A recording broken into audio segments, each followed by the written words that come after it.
একটা ছোট্ট গ্রামে বাস করত এক ছেলে। নাম তার ছিল তুহিন। খুব গরিব পরিবার। বাবা একজন দিনমজুর, মা ছিল গৃহিণী। প্রতিদিন সকালে তুহিন স্কুলে যেত, কিন্তু স্কুল শেষে তাকে মাঠে কাজ করতে হতো বাবার সঙ্গে।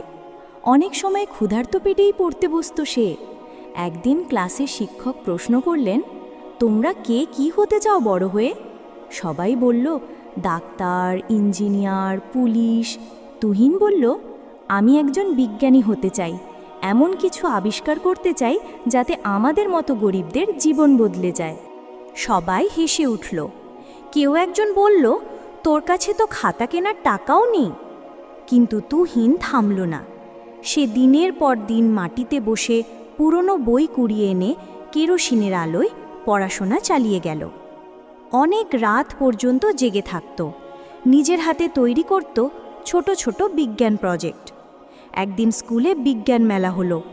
তুহিন একটি সোলার ল্যাম্প তৈরি করে মেলায় উপস্থাপন করল, যেটা গ্রামের লোকজনের জন্য সস্তা আলো জোগাতে পারে। বিচারকরা অবাক হয়ে গেলেন। সেই দিনই সে স্কলারশিপ পেল।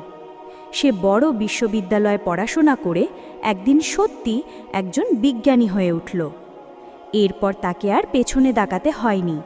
তার তৈরি করা প্রযুক্তি আজ হাজার হাজার গরিব পরিবারে আলো জাগাচ্ছে।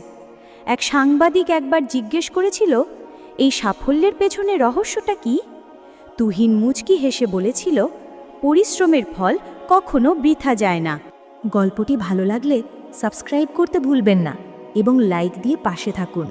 মনে রাখবেন, আপনার একটি লাইকই আমাদের মনোবল বাড়ায়।